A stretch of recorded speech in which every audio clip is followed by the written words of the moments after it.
Show की ये sir समोसे की बात पर जो है काफ़ी खबरें इस समय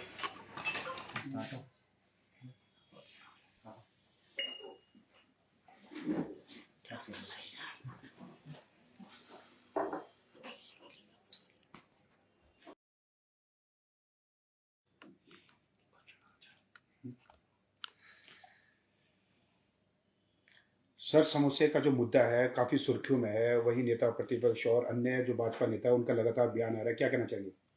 बहुत दुर्भाग्यपूर्ण है कि आज हमें ऐसे मुद्दे पे प्रतिक्रिया देनी पड़ रही है जो कहीं कुछ है ही नहीं है। और इसको लेके जो डीजी सीआईडी है उन्होंने भी अपना बयान दे दिया कि वो कोई इस प्रकार की कोई इंक्वायरी सीआईडी ने कोई इनिशिएट नहीं की है।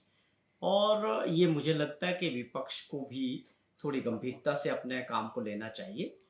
इस तरह के मुद्दों के बोलने से अच्छा है कि जो और गंभीर मुद्दे हैं प्रदेश हित के, उनके ऊपर जो है विपक्षी के नेताओं को अपना कुछ विचार प्रकट करने चाहिए, सरकार को साथ देना चाहिए, बजाय इसके कि एक छोटी सी घटना जो मुख्य जी एक प्रोग्राम में पुलिस हेडक्वार्टर में गए जो सीआईडी वालों का प्रोग्राम था।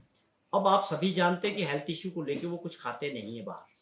अब इस बात को लेके ये जो इंक्वायरी या जो लेटर की बात हो रही है, ये एक डिपार्टमेंटल मैटर है उनका अपना। इसमें कोई इतनी बड़ी बात ही नहीं है कि इस विषय पे चर्चा हो और ये सुर्खियां बने देश के अंदर। ये बहुत दुर्भाग्यपूर्ण है। हमारे अपने और बहुत सारे गंभीर मसले हैं।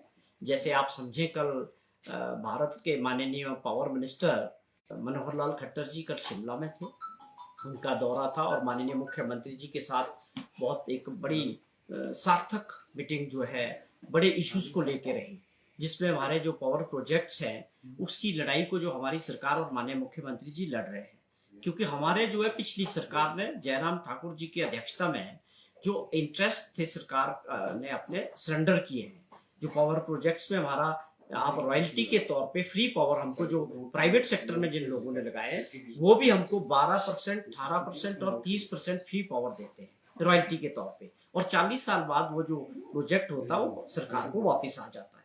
लेकिन इन्होंने जो एमओयू साइन किए 4% और 12% में, और वो प्रोजेक्ट सरकार को वापस भी नहीं आएंगे। आप समझें कि एसजेवीएनएल के साथ 3 प्रोजेक्ट किया, सुन्नी प्रोजेक्ट, लूरी प्रोजेक्ट और धौला से। तीनों जगह मुख्यमंत्री जी ने कहा हम इनको कैंसिल करेंगे, टेक ओवर करेंगे और हम इनको खुद बनाएंगे, या आप हमारी जो रॉयल्टी है 12 साल के लिए 12%, 18 साल के लिए 18% और 10 साल के लिए 30% करें और 40 साल बाद वो प्रोजेक्ट हमको वापस आना चाहिए। ये बड़े मुद्दे हैं प्रदेश के पास जो लड़ाई सरकार लड़ रही है। उसके अलावा शानन प्रोजेक्ट को लेकर उनसे बातचीत हुई कि उसमें हमारा 99 साल का जो पंजाब का जो समय था लीज का वो पूरा हो चुका है। भले ही पंजाब गवर्नमेंट अभी सुप्रीम कोर्ट में गई है, लेकिन माननीय मुख्यमंत्री जी ने खट्टर साहब से उसको विषय को लेकर बात की है कि हमारे जो जो इंटरेस्ट है स्टेट के, आप एसजेवीएनएल वगैरह से भी बात करें और मध्यस्थता करें, हमारी जो मांग है इसको माना जाए। उन्होंने 15 जनवरी तक का समय दिया है। तो मैं विपक्ष के नेताओं को यह कहना चाहता हूं कि हमारी सरकार बड़े कामों पे काम कर रही है, बड़े जो स्टेट के इंटरेस्ट है उस पे काम कर रही है। आप लोग समोसे से ऊपर नहीं बढ़ पा रहे। ये किस प्रकार का नकारात्मक प्रचार अपने राज्यों के खिलाफ आप देश के अंदर कर रहे हैं, हमारे हिमाचल की छवि को खराब कर रहे हैं। ये ऐसा गैर जिम्मेवार विपक्ष मैंने पहली बार देखा। विपक्ष का मतलब ये थोड़ी है कि आपका काम लोगों के लिए खड़ा नहीं हो रहा है। अच्छे मुद्दों पे बात करें, सुझाव दे।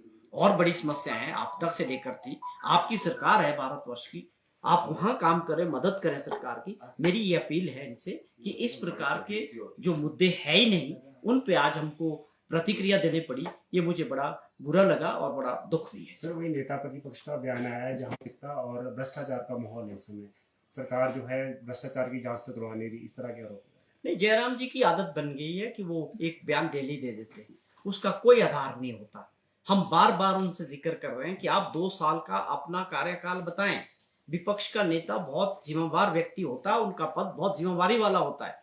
आप लोगों को जिम्मेवारी के साथ काम करना चाहिए। आपके भाजपा के अंदर वर्चस्व की लड़ाई चल रही है, वहां पर पार्टी अध्यक्ष बदलने हैं, लीडरशिप की लड़ाई है, लोग काफी आगे हैं, प्रतिस्पर्धा है।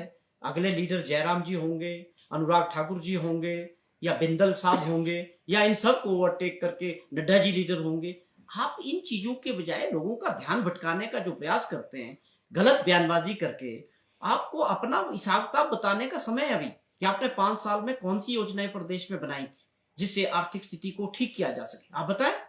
आप ये बताएं कि आपका मॉडल था कि डबल इंजन की सरकार को कर्जे लेके चलाना, वो आप बताएं कौन सी योजनाएं आपने बताई, कौन से फैसले आपने किए कि जिससे प्रदेश की आर्थिक स्थिति को ठीक किया जाए। आपने तो 5 साल मजे किए और मजे करके चले गए। अब भी आप अपने स्तर को ठीक करो, विपक्ष के नेता की भूमिका को समझो, इस तरह की बयानबाजी से पीछे हट जाओ और अच्छे मुद्दों पे बात करो। सरकार भी आपका स्वागत करेगी और प्रदेश के लोग भी आपको गंभीरता से लेंगे।